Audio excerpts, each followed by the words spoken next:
Bien le bonjour sur la chaîne du joueur Leverrien. Aujourd'hui, je vous présente le JDR Solo Berlin La Mortelle.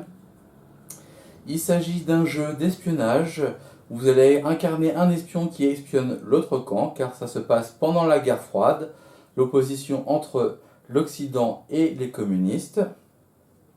Donc le principe de ce jeu, ça va être basé sur le journaling. On écrit un journal en même temps qu'on joue. Pour jouer à ce jeu, il faut se munir de 7 dés différents, c'est-à-dire un dé de 4, un dé de 6, un dé de 8, un dé de 10, un dé de 12. Il faudra aussi un paquet de 32 cartes, ou un paquet de 50 cartes, 54 cartes, et vous retirez les cartes en dessous de 7, et vous retirez les jokers. Donc c'est un livre de Jérôme Miozzo. Il coûte 9,90 €, il se trouve à peu près partout, il est très disponible, donc si vous le souhaitez l'acheter, c'est possible.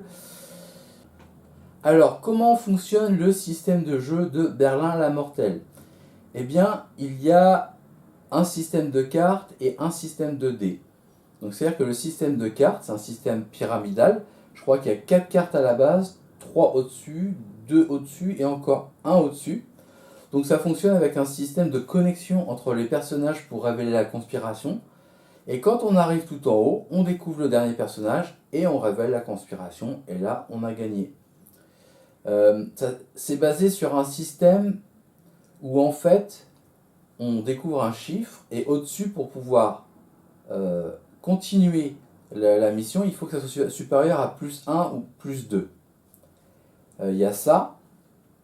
Et ensuite, quand on révèle les cartes, ça révèle des indices sur les personnages, mais ça révèle aussi une accroche narrative en fait. Et si jamais vous avez un petit doute au niveau du jeu de rôle solo Berlin la Mortelle, il y a le système d'oracle. Le système d'oracle, on va lancer des jets de dés. Je sais plus, je crois que c'est un dé de 20, je suis pas sûr. Et en fait, l'oracle va nous indiquer, là, il y a mon chat, l'oracle va nous indiquer des indices pour pouvoir avancer. On a aussi un système, je ne sais pas si on peut appeler ça des caractéristiques, on a le rang et on a la chauffe. Donc le rang, ça permet de gagner des balles d'argent, c'est des sortes de jokers dans lesquels on va pouvoir établir des connexions de manière un peu gratos, quoi. C'est un joker.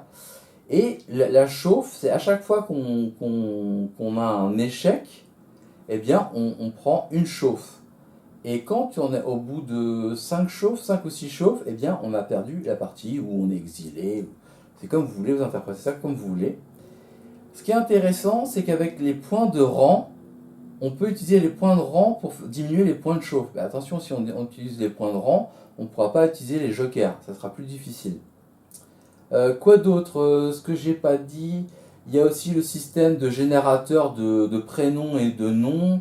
Il y a des prénoms et noms américains, français, anglais, du RSS et d'Allemagne aussi.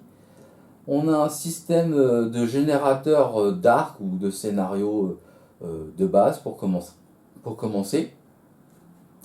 Et puis, est-ce que j'ai oublié des choses? Je vais regarder.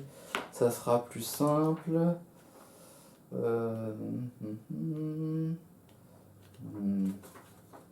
Ce que j'ai pas dit, c'est qu'au début, on a un historique de la guerre froide avec tous les différents protagonistes, les différents lieux, les différentes organisations.